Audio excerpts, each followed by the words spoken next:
आज हम बात करने वाले हैं एफिशिएंसी के ऊपर। और एफिशिएंसी हालांकि क्लास 11th में भी हमने पढ़ा था, एफिशिएंसी ऑफ हीट इंजन, जिसमें हमने पढ़ा था कि it is the ratio of output and input. बहुत ही सिंपल है कि आपको कितना इनपुट दिया जा रहा है और आप कितना आउटपुट कर पा रहे हैं, इन दोनों का जो रेशियो होता है उसे कहते हैं एफिशिएंसी। अब हीट इंजन में पढ़ी थी, अब इलेक्ट्रिकल डिवाइसेस में भी पावर की सप्लाई हो रही है और वो भी कुछ ना कुछ काम कर रही हैं, तो उनकी भी कुछ ना कुछ एफिशिएंसी होगी। या फिर ऐसा समझिए कि जो इलेक्ट्रिकल पावर को सप्लाई कर रहा है, अगर हम उसी की एफिशिएंसी की बात करने लग जाएं, तो क्या उसमें भी कुछ एफिशिएंसी का टर्म आएगा? क्या उसमें भी कुछ टेक्निकलिटीज़ हैं जिससे उसका इनपुट और उसके आउटपुट में डिफरेंस आ रहा है?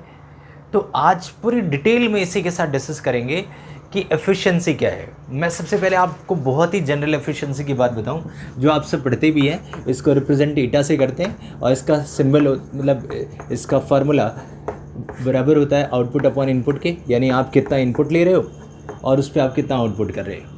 अगर आपको परसेंटेज में चाहिए तो आप 100 से मल्टीप्लाई कर देंगे तो आपकी एफिशिएंसी परसेंटेज आ जाएगी। ये फार्मूला सबके लिए वेल नोन है और सब अच्छे से तरीके से जानते हैं। मैं इसका एग्जांपल दूं कि मान लिया कि कोई मशीन है जो 500 वाट का पावर लेती है और जो काम करती है, आउटपुट पावर देती है, वो सिर्फ 250 वाट की देती है। आप समझ गए, आधा ही पावर दे रही है। अगर मैं इसको 100 से मल्टीप्लाई करूं तो ये इससे डिडक्ट होगा और 2 को 100 से काटेंगे 50, यानी आप सिंपली कह सकते हैं कि मशीन की जो एफिशिएंसी होगी वो 50% की होगी। तो आई होप कि आपको एफिशिएंसी वाली टर्म रिकॉल हो गया कि एफिशिएंसी होता क्या था, कितना आउटपुट और कितना input. Output upon input into 100 करते थे तो हमारे को निकलती थी एफिशिएंसी। अब चाहे ये हीट इंजन हो, चाहे वो मैकेनिकल इंजन हो, चाहे वो इलेक्ट्रिकल इंजन हो, हर जगह एफिशिएंसी का यही फार्मूला निकलेगा।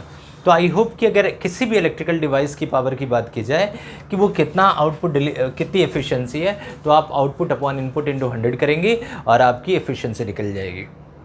बहुत ही सिंपल था, बहुत ही सिंपल। अब इसमें एक और बात सोचने वाली है कि अगर मैं इलेक्ट्रिकल डिवाइस की बात कर रहा हूँ, कोई भी इलेक्ट्रिकल डिवाइस हो सकता है, जैसे कि मैं मोटर की बात कर रहा हूँ या फिर जनरेटर की बात कर रहा हूँ। जैसे मैं मोटर की बात करूँ, या फिर बहुत सारी हैं आपके घरों में यूज़ होता है, जूसर मिक्सर है, फ्रिज है, बहुत सारी चीज़ें हैं। सपोज़ मैंने एक मोटर की बात करी, अगर मैं किसी भी इलेक्ट्रिकल डिवाइस की बात करता हूँ और उसकी एफिशिएंसी मैं कह रहा हूँ कि इसकी एफिशिएंसी 50% है, तो सोचने वाली बात है कि बाकी 50% जाता कहाँ होगा। तो ये जो 50% होता है उसका लॉस हो जाता है किसी न किसी फॉर्म में, लाइक हीट के फॉर्म में, कई बार वो साउंड के फॉर्म में, यानी किसी न किसी फॉर्म में स्टोर हो जाता है। तो अगर आपसे पूछा जाए कि इनपुट किस चीज़ के इक्वल होगा, यानी इनपुट जो भी आप दे रहे हो उसको, जैसे मान लो आपने 500 दिया, तो ये इनपुट दो चीज़ों के इक्वल हुआ। एक तो आउटपुट के, जो आपको आउटपुट मिला, प्लस लीकेज, यानी कि जो हीट लीक हुआ हीट के फॉर्म में या साउंड के फॉर्म में, जो भी लीकेज आया, इस लीकेज के इक्विवेलेंट हो जाएगा आपका इनपुट। तो ये बेसिक आइडिया भी आपको होना चाहिए कि उसका इनपुट आउटपुट प्लस लीकेज के बराबर हुआ और बाकी एफिशिएंसी किसी न किसी फॉर्म में लूज़ हो जाती है। और एफिशिएंसी का क्या मतलब होता है किसी भी इलेक्ट्रिकल डिवाइस के लिए। अब एक बहुत ही स्पेशल चर्चा करने वाले हैं आपसे, और वो है एफिशिएंसी ऑफ सोर्स। यानी कि अगर कहीं से कोई सोर्स किसी एनर्जी को प्रोवाइड कर रहा है, ये थोड़ा हटके है, लीक से थोड़ा हटके है, इसीलिए इसमें आपको इंटरेस्ट लेकर के इसको समझना है। मान लिया जैसे एक बैटरी है और वो बैटरी करंट को प्रोवाइड कर रही है, तो अब क्वेश्चन ये होगा कि उस बैटरी की एफिशिएंसी कैसे मेज़र करेंगे। उसमें अगर कुछ लॉस होता है, उसमें कुछ गैप आता है आउटपुट और इनपुट, क्योंकि देखिए जहाँ गैप आएगा आउटपुट और इनपुट में, वहीं एफिशिएंसी की बात होगी। हाँ, जिसमें नहीं आएगा उसकी एफिशिएंसी 100% कह दी जाएगी, लेकिन उसकी चर्चा करनी बहुत इंपॉर्टेंट है। आइए शुरू करते हैं फटाफट। और efficiency of source of EMF topic का नाम रहेगा।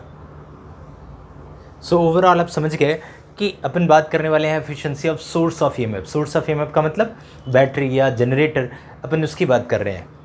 तो अगर मैं आपसे एक एग्जांपल दूं कि मान लिया मेरे पास एक बैटरी है और इस बैटरी में इसकी कुछ इंटरनल रेजिस्टेंस भी है, आर है, और इसी इंटरनल रेजिस्टेंस की वजह से कुछ लॉस या कुछ गड़बड़ हो सकता है। यानी अगर आउटपुट में कोई डिफरेंस आएगा तो शायद इसी की वजह से आएगा।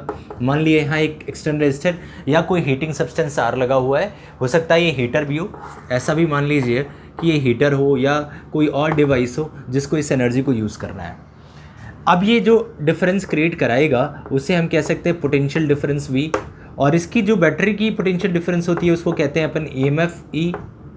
मान लिया कि कॉम्बिनेशन से इसमें I करंट की सप्लाई हो रही है। आई थिंक आप सर्किट को समझ गए। EMF, इसकी इंटरनल रेजिस्टेंस R, एक्सटर्नल एक डिवाइस लगी हुई है जिसके रेजिस्टेंस R, उसने जो डिफरेंस क्रिएट कराया, ड्रॉप क्रिएट कराया, वो V है, और मान लिया कि इसमें से I करंट फ्लो हो रही है। अब आप ज़रा ध्यान से सोचिए। पहली बात मैं आपको हिंट दे दूं कि मैं ऐसा कर ही क्यों रहा। आप जानते हैं किसी भी बैटरी में थोड़ा बहुत इंटरनल रेजिस्टेंस होता है, और उसी इंटरनल रेजिस्टेंस की वजह से थोड़ी बहुत पावर का लॉस, एनर्जी का लॉस वहीं हो जाता है।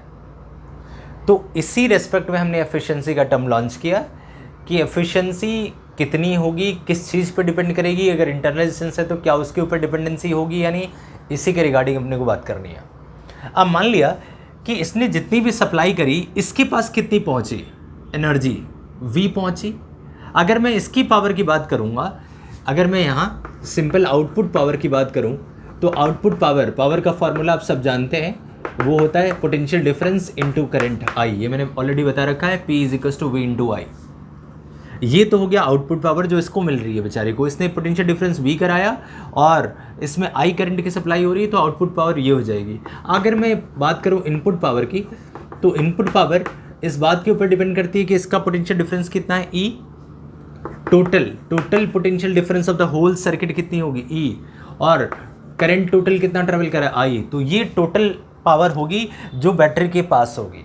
अभी हम उसके इंटरनल रेजिस्टेंस की चर्चा नहीं कर रहे।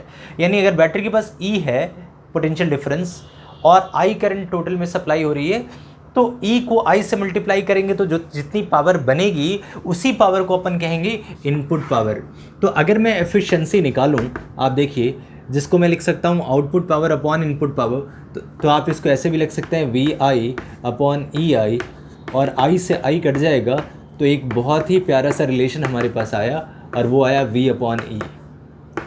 यानी कि एफिशिएंसी बराबर है किस चीज़ की, potential, terminal potential difference by external resistor divide by EMF of the battery. इससे हमारे को पता लगा एफिशिएंसी। अच्छा, अगर मैं इसको थोड़ा सा और चेंज करूं और इसमें ओम्स लॉ लगा दूं, आप सोचिए, अप्लाइंग ओम्स लॉ। अगर इसमें थोड़ी ओम्स लॉ लगा दी जाए तो आप देखिए इसी को कैसे लिखा जा सकता है।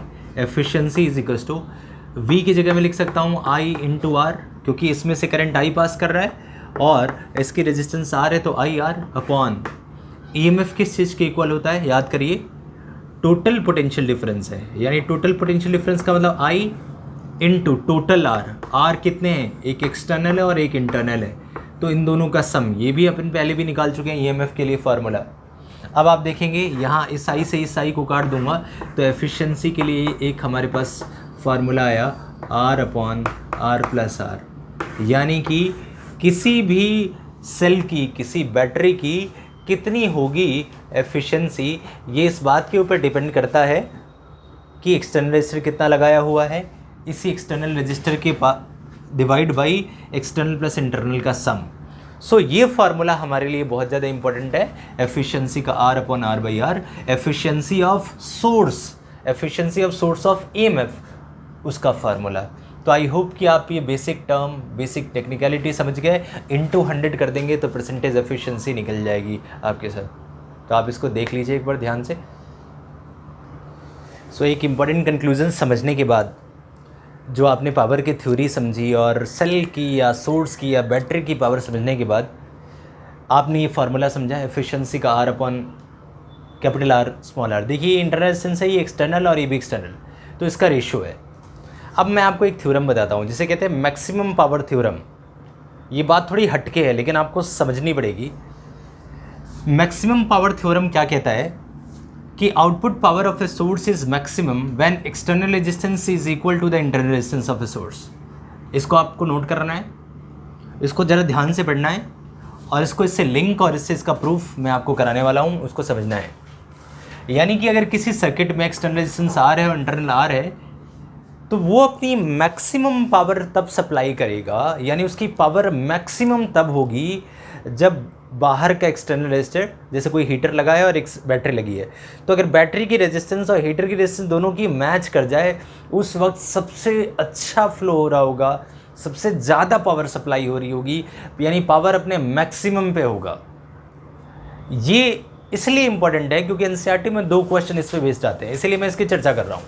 और वो छुपे होते हैं, बच्चा इस पर फोकस नहीं करता, तो कई बार कहीं ना कहीं ये चीज़ स्किप कर जाती है दिमाग से, और क्वेश्चन में आप सॉल्व नहीं कर पाते, आपके 2-3 नंबर रह जाते। तो बड़ा ही इंपॉर्टेंट 2 क्वेश्चन डिस्कस कर रहे हैं एनसीईआरटी के, इसीलिए मैं मैक्सिमम पावर थ्योरम का इंट्रोडक्शन आपसे कराया।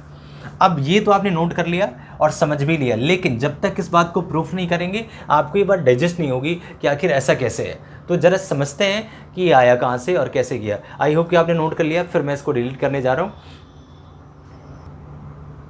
अब आइए, एक सर्किट है अपने सामने, EMF E, internal resistance R, और एक डिवाइस लगा हुआ है जिसकी रेजिस्टेंस R है, उसका टर्मिनल पोटेंशियल डिफरेंस B, और उसमें से करंट I सप्लाई हो रहा है। आई होप कि आप ये सारा सीन समझ गए। अब ज़रा देखिए, मान लीजिए मुझे इसकी पावर निकालनी है जिससे कि आउटपुट पावर डिसाइड होगी। देखिए, एफिशिएंसी का फार्मूला आप समझ चुके हैं, और वो फार्मूला है R/R प्लस स्मॉल r। ये आप सब समझ चुके हैं। ये एक टर्म समझने के बाद अगर मैं आपसे पावर आउटपुट पूछूं, एक बार फिर से इस टर्म को ज़रा फोकस करिए और पावर आउटपुट को समझिए कि पावर आउटपुट बेसिकली क्या है। आप जानते हैं कि पावर का फार्मूला 2 तरीके से लिखा जा सकता है, एक V/I, दूसरा एक V/I, दूसरा V²/R, और तीसरा I²/R। मान लिया कि इस एक्सटर्नल रजिस्टर से I करंट पास कर रहा है, तो पावर का फार्मूला आपके पास आ जाएगा I²R, I²/R। ज़रा इस एक्सप्रेशन को देखिए, ये फार्मूला आया है पावर ऑफ आउटपुट डिवाइस का, जिसमें आपने ये समझा कि इसका फार्मूला हो जाएगा I²/R। अब मैं अगर आपसे पूछूं कि यहाँ करंट की वैल्यू कितनी होगी, तो आप यही तो कहेंगे कि जितना नेट पोटेंशियल डिफरेंस, यानी कि नेट EMF जो भी होगा, और नेट रेजिस्टेंस, इन दोनों का सम हो जाएगा I की वैल्यू। यानी अगर मैं I की वैल्यू यहाँ से देखूँ तो फिर लिख सकते हैं E/R+R, यानी पोटेंशियल डिफरेंस। मतलब मुझे अगर टोटल करंट निकालना है तो total potential difference upon total resistance, ये दोनों वैल्यूज़ पता होनी चाहिए। तो अगर इस वैल्यू को जो हमारे पास निकली है करंट की, अगर मैं इस पावर में पावर आउटपुट वाली फार्मूला इनपुट कर दूँ, देखिए इसका तो कोई काम है नहीं, हमारे को मेन दिक्कत है हम इसकी पावर के ऊपर रिसर्च कर रहे हैं, क्योंकि आपने यही कहा कि maximum output, maximum power is when where external resistance, amount of external resistance is equal to amount of internal resistance. तो उसकी चर्चा कहीं ना कहीं चल रही है। तो उसके लिए अगर मैं इसकी वैल्यू यहाँ सब्स्टिट्यूट कर दूँ I के स्क्वायर में, तो ये आ जाएगा E²/R प्लस स्मॉल r का whole square and divided by, यहाँ आपके सामने आ जाएगा ×R। तो आप ये सब समझ गए कि E²/R प्लस R का होल स्क्वायर ×R, ये हमारे पास एक पावर का फार्मूला आ गया। इस फार्मूले से ज़रा इस फार्मूले को देखिए और सोचिए कि पावर मैक्स के लिए कैसे ले आ सकते हैं। यानी मैं अगर थोड़ा सा एलोंगेट करके इसको ऐसे लिखूँ तो मैं इसको लिख सकता हूँ E²R/R² plus small r² plus 2R small r। ये एक पावर का फार्मूला आ जाएगा। मैंने सिर्फ इसको एक्सपेंड किया है और इस r को ऊपर लिया है क्योंकि ये मल्टीप्लिकेटिव टर्म में है। अब इसको ज़रा ध्यान से देखिए और सोचिए कि इसमें P मैक्स की सिचुएशन कैसे आएगी। देखिए, मैं आपको थोड़ा सा हटके टर्म एक बताने वाला हूँ। किसी एक्सप्रेशन में अगर मैक्सिमम पावर निकालनी हो तो कोई ना कोई नीचे डिनोमिनेटर में अगर सब्ट्रैक्टिव टर्म मिल जाए तो उस सब्ट्रैक्टिव टर्म के इक्विवेलेंट कर दें तो चीज़ें सब्ट्रैक्ट होके ख़त्म हो जाएंगी। फिर जो थोड़ी बहुत चीज़ें बचेंगी उससे डिवाइड करते तो मैक्सिमम आता है। जैसे सब्ट्रैक्टिव थ्योरम की क्या बात कर रहा हूँ मैं, उसका एक एग्जांपल आपको दिखाता हूँ यहाँ। देखिए, मान लिया आपके पास कोई एक्सप्रेशन होता है x = a/b - c + cd। अब पूछा जाता है x मैक्स कब आएगा। तो x मैक्स के केस में आप सिंपल कह सकते थे कि x मैक्स तब आएगा जब b बराबर हो जाए c के। सोचिए कैसे, अगर b c के ठीक बराबर हो जाएगा तो b - c ये वाला पूरा एक्सप्रेशन हट जाएगा। और जैसे ही एक्सप्रेशन हटेगा आप सोचिए a की वैल्यू क्या हो जाएगी, नहीं x मैक्स की वैल्यू हो जाएगी a/cd। ईजिली समझ गए आप, यानी ये x मैक्स की केस हो जाएगी। यानी इसमें कोई चीज़ घटे, कोई चीज़ हटे, हटने का मतलब डिवाइड करना या सब्ट्रैक्ट करना। सब्ट्रैक्शन से ही कोई चीज़ गायब होगी, और जब डिनोमिनेटर कम होगा, मिनिमम होगा, तभी एक्स मैक्स आएगा, क्योंकि एक्स मैक्स आएगा ए और दिस के डिविजनल फैक्टर से, और डिविजनल फैक्टर मैक्स तब होगा जब डिनोमिनेटर कम होगा, मिनिमम होगा। और डिनोमिनेटर कम कब होगा? जब दो चीज़ें के बीच में कोई ना कोई माइनस साइन आ रहा होगा। ये बड़ी इंटरेस्टिंग कहानी है। यानी कहीं ना कहीं डिनोमिनेटर में सब्ट्रैक्टिव टर्म का आना रेशियो को मैक्सिमाइज करने का कंडीशन बन सकता है। उस केस में हम इसको ऐसे दिखा सकते हैं। तो आई होप कि एग्जाम्पल थोड़ा बहुत क्लियर हुआ, नहीं तो आप मेरे इस पार्ट को फिर से रिपीट करके समझ लेंगे कि अगर कोई चीज़ मैक्स चाहिए और फ्रैक्शन में कोई चीज़ें हैं तो डिनोमिनेटर जितना कम होगा एक्स उतना ही बढ़ेगा। कम करने के लिए अगर कोई पर्टिकुलर कंडीशन हो तो उसमें सब्ट्रैक्शन होना चाहिए या डिवाइड होना चाहिए, कुछ भी ऐसा होना चाहिए जिससे कटे और मैक्स स्टेज डेवलप हो। तो उसमें एक सब्ट्रैक्शन का मैंने एग्जांपल दिया कि अगर ये सब्ट्रैक्शन में होता और ये इसके बराबर हो जाता तो ये इसमें से इसमें सब्ट्रैक्ट करके हट जाता, ऐसे में जो एक्स मैक्स आता वो a/cd के इक्विवेलेंट हो जाता। अब अगर मैं इसी एक्सप्रेशन को यहाँ से कंपेयर करूँ तो यहाँ कोई सब्ट्रैक्शन टर्म नहीं है, यहाँ एडिशन टर्म है। तो इसी एडिशन टर्म को सब्ट्रैक्शन में बनाने का एक आइडिया मैं आप सबको देता हूँ, जिससे कि इसको सब्ट्रैक्शन में चेंज किया जा सकता है। ये आइडिया और भी बहुत जगह काम आता है, पर आप ज़रा ध्यान से देखिए इसको। अब ज़रा देखिए, मैंने इसी एक्सप्रेशन को वापस यहाँ लिखा हुआ है। अब डिनोमिनेटर में आ रहा है r + r² + 2 capital R small r, a + b का सिंपल होल स्क्वायर किया था। अब मुझे माइनस का टर्म कोई बनाना है, तो अगर मैं यहाँ 2r को माइनस कर दूँ और इसी को वापस प्लस कर दूँ, तो ओवरऑल डिनोमिनेटर में कोई चेंज नहीं आएगा। मैं डिनोमिनेटर में काम कर रहा हूँ, ये सब डिवाइड टर्म है। अगर डिनोमिनेटर में मैं 2 कैपिटल R स्मॉल r को माइनस करूँ और सब्ट्रैक्ट करूँ, देखिए किसी भी एक्सप्रेशन में सेम नंबर को माइनस करने प्लस करने में ओवरऑल रिजल्ट में कोई चेंज नहीं आता है। लेकिन इस सेटिंग से एक अच्छा सा काम हो सकता है, वो क्या मैं आपको दिखाता हूँ। ऐसा करने से हमारे पास एक चीज़ निकल के आई, और वो क्या आई, e² r तो ऊपर है ही, a² + b² - 2ab। फिर से दिखाता हूँ, a² + b² - 2ab, ये माइनस आ गया। इसको हम कहते हैं r² - small r, sorry capital R - small r का होल स्क्वायर। a - b का होल स्क्वायर क्या होता है, a² + b² - 2ab, और साथ में plus 2 capital R small r, यानी 2 + 2 4 कैपिटल R स्मॉल r। ये एक्सप्रेशन हमारे पास आ गया। आपने देखा कैसे ये वाला टर्म इस फॉर्म में कन्वर्ट हो गया। ये वाला टर्म यहाँ प्लस का था, यहाँ माइनस का आ गया। माइनस के आ जाने से अब हमें p मैक्स की सिचुएशन हमारे पास आ जाएगी। तो इस एक्सप्रेशन को इस फॉर्म में कन्वर्ट करने के लिए मैंने इसकी हेल्प ली।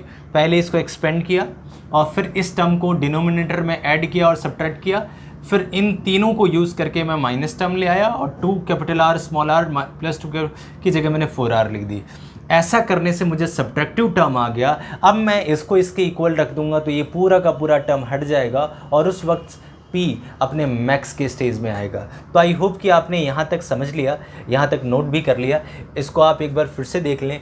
तो मैं इस पार्ट को हटा करके, और इसमें इस पार्ट को लिखने की कोई ज़रूरत नहीं, there is no need to write efficiency, क्योंकि हमारी कहानी इसकी पावर की बात है कि ये कितना पावर डिलीवर कर रहा है, और उसकी पावर की कहानी ये निकल के आई। तो इसको आपने नोट कर लिया होगा। मैं इसको वापस लिख के कंडीशंस आपके साथ डिस्कस करने वाला हूँ। सो फाइनली हमने ये पढ़ा कि power is equal to e² और दिस। अब इसमें से इसको माइनस कर दें। देखिए अगर मैं माइनस करूँ तो सिर्फ ये टर्म बचेगा, तो शायद पावर उस वक्त मैक्सिमम आ जाए। यानी अगर P मैक्स की प्राइमरी कंडीशन आपसे पूछा जाए तो आप यही कहेंगे कि when capital R is equal to small r। देखिए पावर, मैक्सिमम पावर थ्योरम याद करिए, मैंने उसमें क्या लिखवाया था कि ये अपना मैक्स पावर तब प्रोड्यूस करेगा जिस वक्त एक्सटर्नल रेजिस्टेंस इंटरनल रेजिस्टेंस के ठीक इक्विवेलेंट होगा।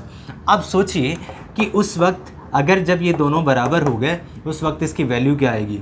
इसकी वैल्यू आएगी e² r अपॉन ये r में से r माइनस हुआ 0, ये आ गया 4 कैपिटल R स्मॉल r। एक और चीज़ यहाँ समझिए, आर से आर कट जाएगा, हालांकि ये दोनों इक्विवेलेंट हैं तो मैं यहाँ स्मॉल आर भी ले सकता था, लेकिन खैर मुझे इसको काटना ही है। तो ओवरऑल हमारे पास आया ईएमएफ का square upon 4 times of internal resistance का आर, यानी ये पी मैक्स का फार्मूला कई जगह काम आता है। तो आपको पता होना चाहिए कि पी मैक्स का जो फार्मूला होता है वो 4 times of E square, EMF का square upon 4 times of are.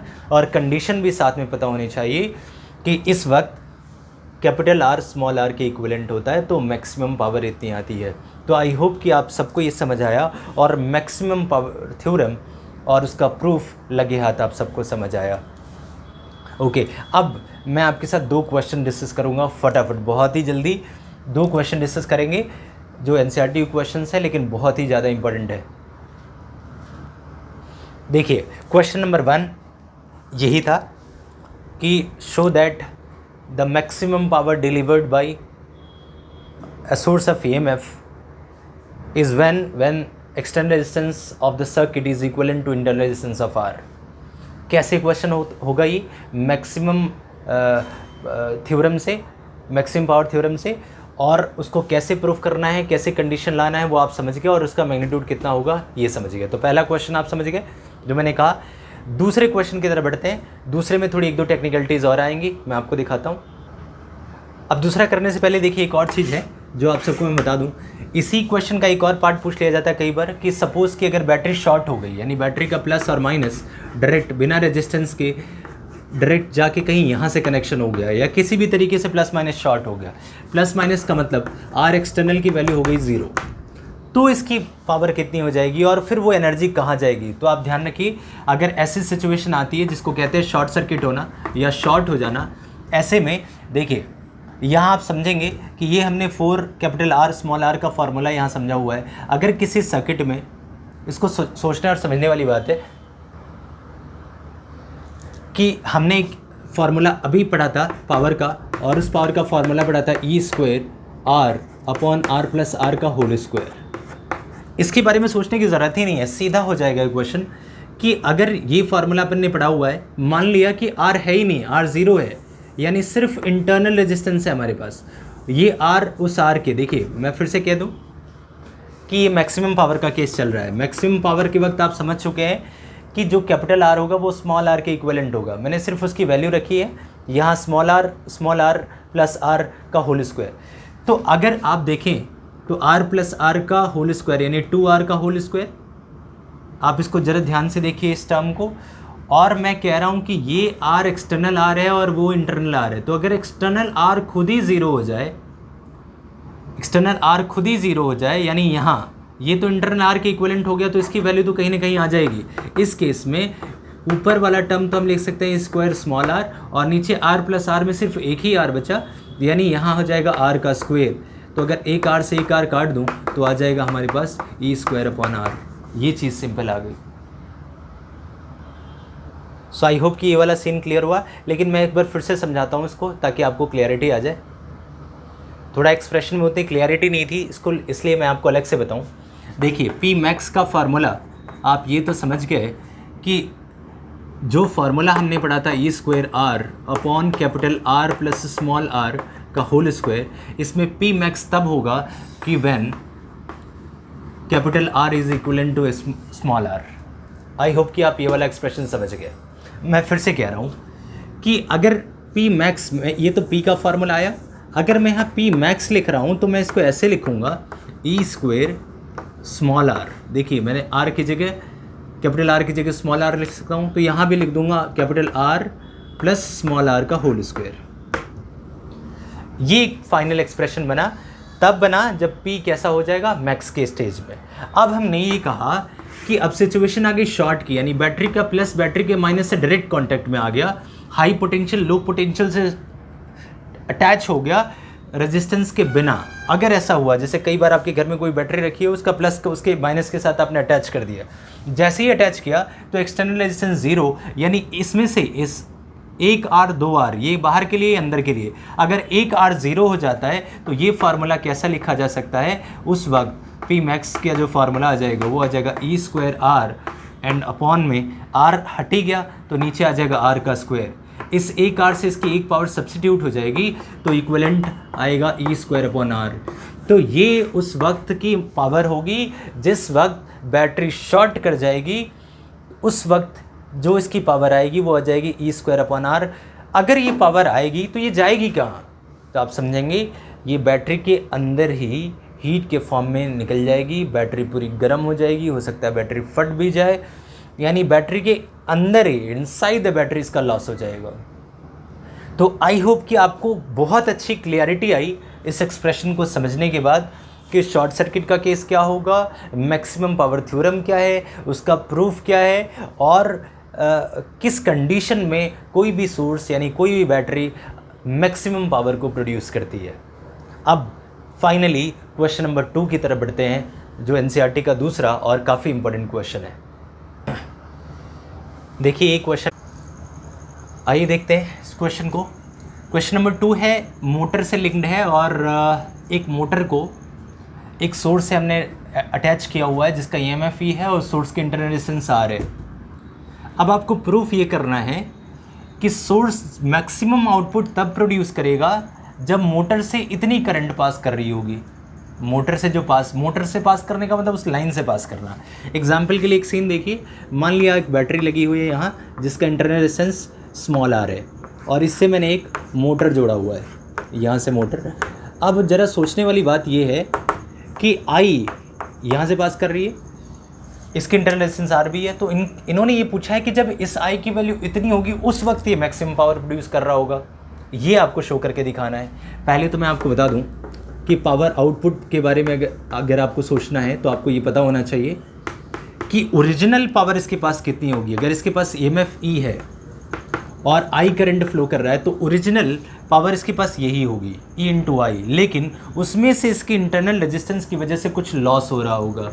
उस लॉस को मेज़र करने का तरीका होता है कि पावर का फार्मूला लगा दें I²R। देखिए P=I²R क्या है कि रेजिस्टेंस की वजह से पावर का लॉस या पावर कितनी प्रोड्यूस होगी। तो इसकी इंटरनल रेजिस्टेंस की वजह से लॉस ये हुआ, ओरिजिनल ये था, तो इसमें से इसको माइनस कर दिया, यहाँ मुझे I² लगाना था, I²R, तो ये हो जाएगा नेट इफेक्टिव पावर यानी कि आउटपुट पावर। अब मैं आपको एक मैथमेटिक्स का टर्म बताना चाहूँगा कि आउटपुट मैक्स अगर आपको समझना है, देखिए यहाँ E कांस्टेंट और इंटरनल रेजिस्टेंस कांस्टेंट, यानी कहीं ना कहीं I के ऊपर डिपेंड कर रही है। अगर कोई पावर I के ऊपर डिपेंडेंट है, इन्होंने पूछा है कि, क्योंकि यहाँ पूछा भी वही है कि ये मैक्स कब होगा जब करंट इतना होगा, यानी करंट पे डिपेंड कर रहा है, यानी कि P बेसिकली क्या है, फंक्शन ऑफ I है। अगर कोई चीज़, मैथमेटिक्स में हमने पढ़ा हुआ है कि अगर कोई चीज़ किसी की फंक्शन हो, यानी P अगर I का फंक्शन हो तो उसका डिफरेंशियल टर्म जब ज़ीरो होगा तो वैल्यू मैक्स होगी और मिन होगी, यानी मिनिमा और मैक्सिमा तब आती है जब उसका डिफरेंशिएशन ज़ीरो होता है। क्यों? क्योंकि पावर का मैक्सिमम भी कांस्टेंट होगा अगर वो वेरिएबल होता, और पावर का मिनिमम भी कांस्टेंट होगा। कोई भी चीज़ वेरी करती है तो अपने मैक्सिमम पे और अपने मिनिमम पे वो कांस्टेंट होती है। तो अगर आपको मैक्स चाहिए तब भी ये बात फिक्स्ड है कि आपको उसका डिफरेंशियल टर्म किसके इक्विवेलेंट लेना पड़ेगा, ज़ीरो के इक्विवेलेंट लेना पड़ेगा। तो अगर मेरे पास ये कंडीशन आ गई कि dP/dI = 0 होगा तो इसका डिफरेंशियल ज़ीरो के इक्विवेलेंट कर देते हैं। अब आइए इसको ज़रा समझते हैं। मैंने कहा था dP/dI 0 होना चाहिए। देखिए dP की वैल्यू मैंने यहाँ रख दी, dP की वैल्यू यहाँ रख दी, और अपॉन DI 0 होना चाहिए। मैं इस माइनस टर्म को, दोनों को स्प्लिट कर देता हूँ, चूँकि E कांस्टेंट है, dI/dI माइनस फिर d/dI इसके साथ मल्टीप्लाई होगा, R कांस्टेंट है बाहर ले लिया तो d/dI, और यहाँ जाएगा I का स्क्वायर बराबर होना चाहिए 0 के, dI/dI 1 यानी E/1, यानी इस एक्सप्रेशन का रिजल्टेंट आ जाएगा हमारे पास E माइनस d/dI। देखिए यहाँ स्मॉल r रहेगा और स्मॉल r हटाएं तो d/dI × I का स्क्वायर, d/dx x का स्क्वायर आप जानते हैं 2x, यानी ये हो जाएगा 2 टाइम्स ऑफ I = 0। सो इसको अपन लिख सकते हैं E = 2IR, यानी अगर I की वैल्यू पूछूँ आपसे तो आ जाएगा E/2R। ये प्रूव हो गया जो आपको चाहिए था इस क्वेश्चन का सॉल्यूशन। यानी जब पावर मैक्सिमम होगा उस वक्त I की जो वैल्यू होगी वो E/2R के बिल्कुल इक्विवेलेंट होगी। तो आई होप कि इस क्वेश्चन का जो क्वेश्चन नंबर 2 था, हालांकि इसका ये पार्ट ए है। फर्स्ट पार्ट आप अच्छे से समझ गए कि मैक्सिमम पावर निकालने के लिए क्या करना है और उस वक्त करंट कितनी होनी चाहिए। तो आप इसको नोट कर लें, पॉज करके अच्छे से देख लें कि मैंने क्या किया हुआ है, फिर मैं इसको डिलीट करके इसका सेकेंड पार्ट आपके साथ डिस्कस करूँगा। आइए एक बहुत ही इंपॉर्टेंट क्वेश्चन, बहुत ही ज़्यादा इंपॉर्टेंट क्वेश्चन डिस्कस करते हैं आपके साथ। क्वेश्चन ये है कि आपको ये शो करना है कि मान लिया कोई इलेक्ट्रिक मोटर है, उसका जो भी आउटपुट होगा वो मैक्सिमम तब होगा जब back EMF 1/2 of the source के इक्विवेलेंट होगा। सो आपके सबके साथ डिस्कशन हो रही थी कि when the back EMF is 1/2 of the source. आप समझिए, पहले तो एक नया टर्म आया है यहाँ, बैक ईएमएफ क्या होता है। तो मैं आपको बैक ईएमएफ के बारे में समझा दूँ कि आप जानते हैं मोटर के अंदर बहुत सारी कॉइल्स लगी होती हैं और मैग्नेटिक फील्ड के अंदर जब बहुत सारी कॉइल रोटेट करती हैं तो एक ईएमएफ वहाँ इंड्यूस हो जाता है फ्लक्स में लगातार। मैग्नेटिज्म में अपन पढ़ेंगे इसको अच्छे से, जहाँ आप इंडक्शन को पढ़ोगे ढंग से, लेकिन अभी के लिए आप सिर्फ समझ लीजिए कि जब भी कोई कॉइल किसी एक्सटर्नल मैग्नेटिक फील्ड में रोटेट करती है तो उसमें एक ईएमएफ इंड्यूस हो जाती है। अब चूंकि ये मोटर है, इसमें पहले से ईएमएफ है, लेकिन अब जो नई ईएमएफ इंड्यूस होगी वो इस ईएमएफ के रिवर्स होगी, यानी उल्टी होगी। यानी अगर किसी मोटर को अगर मैं 10 वोल्ट पे चला रहा हूँ या 220 वोल्ट पे चला रहा हूँ तो ऐसा हो सकता है कि उसमें से 10 वोल्ट, 20 वोल्ट या 30 वोल्ट रिवर्स हो जाए। जो उसकी कॉइल बनाए, जो उसकी कॉइल जनरेट करे एज ए जनरेटर, उसमें थोड़ा बहुत काम जनरेशन का भी होता है, तो वो ईएमएफ एक्सटर्नल ईएमएफ के अपोजिट चलेगी, इसीलिए इसको कहते हैं बैक ईएमएफ। बैक ईएमएफ क्या करेगा? इफेक्टिव ईएमएफ को कम कर देगा, एक्सटर्नल ईएमएफ के अमाउंट को कम कर देगा। इस टर्म को हम कहते हैं बैक ईएमएफ। अब आप सोचिए, मान लिया कि कोई एक बैटरी लगी थी या सोर्स लगा था, इसे सोर्स कहते हैं, और उसकी इंटरनल रेजिस्टेंस स्मॉल आर थी और बाहर यहाँ मैंने मोटर लगा दिया हुआ है। अब आप समझ गए इस लॉजिक को कि मोटर लगा दिया है और मान लिया इसने रिवर्स में ईएमएफ ई डैश बना दिया और इसकी ई है, तो अगर इसमें से सप्लाई करंट की बात करें, आई की बात करें, तो आप यही तो कहेंगे इफेक्टिव वोल्टेज। अब इफेक्टिव वोल्टेज कितना हो जाएगा? ई माइनस ई डैश अपॉन जो इसकी रेजिस्टेंस है। मैं मान लेता हूँ फिलहाल कि इस मोटर की जो वाइंडिंग्स हुई हैं उनकी कोई रेजिस्टेंस नहीं है, जैसा कि क्वेश्चन में मेंशन भी है। अगर कोई नहीं है तो सिर्फ इसकी इंटरनल रेजिस्टेंस ही काम करेगी, अगर वो होगी तो वह यहाँ वो भी ऐड कर देंगे। लेकिन चूंकि कंपेयर कर रहे हैं तो अभी अपन आर को हटा के नेग्लिजिबल मान लेते हैं थोड़ी देर के लिए। तो आई होप कि आपको ये वाला एक्सप्रेशन समझ आ गया और बैक ईएमएफ भी समझ आ गया कि मोटर के कॉइल्स जो रिवर्स में ईएमएफ प्रोड्यूस करते हैं फ्लक्स में चेंजिंग होने की वजह से कुछ वहाँ इंड्यूस हो जाती है, उसको कहते हैं बैक। और जो इस एक्सटर्नल ईएमएफ के अपोजिशन का काम करती है, तो इफेक्टिव ईएमएफ बची E minus E dash upon R. अब मुझे एक बात और बताइए, when internal resistances are, what is condition of, what is amount of I when it delivers maximum power? आप सोचिए, यहाँ क्वेश्चन ये है कि power output of motor is maximum, तो इसका मतलब इसकी मैक्स कंडीशन के लिए अपन ने ऑलरेडी आई के लिए पढ़ा हुआ है कि फॉर मैक्सिमम आउटपुट, अभी पढ़ा था लास्ट में बताया मैंने, maximum output I must be equals to E square upon 2r। ये फार्मूला अपन ने पढ़ा था। अगर ये मैक्स केस है, यानी इसका मतलब अगर मुझे मैक्सिमम आउटपुट चाहिए तो इस चीज़ को इसके बराबर रख देना चाहिए। In that particular situation E minus E dash upon R will be just equivalent to E upon 2r। अगर अपन इसको सॉल्व करेंगे तो हमारे पास ई डैश की वैल्यू आ जाएगी E upon R, sorry E by 2, क्योंकि आर से आर तो कैंसिल आउट ही हो जाएगा। सो ये आ जाएगा ई बाई 2। तो आई होप कि आप सब इस क्वेश्चन की इस टेक्निकलिटी को समझ गए कि ये जो आंसर आया ई बाई 2, जो कि हमें चाहिए था कि आप प्रूफ करो कि power output of motor maximum तब होगा जब वन बैक ईएमएफ का मतलब ई dash is half of the source, यानी अगर सोर्स ई है तो ये इसका एग्जैक्टली हाफ होगा, उस वक्त ये मैक्सिमम पावर प्रोड्यूस करेगा। तो आपको कुछ नहीं करना है, इफेक्टिव ई को आर से डिवाइड करना है तो करंट की, और मैक्स करंट के लिए आपको आउटपुट के लिए जो करंट है वो भी आपको पता है, इसको हमने प्रूफ कर लिया है, दोनों को इक्वलाइज करके इसकी वैल्यू को निकाल लिया है, जो कि आया E is equal to E by 2।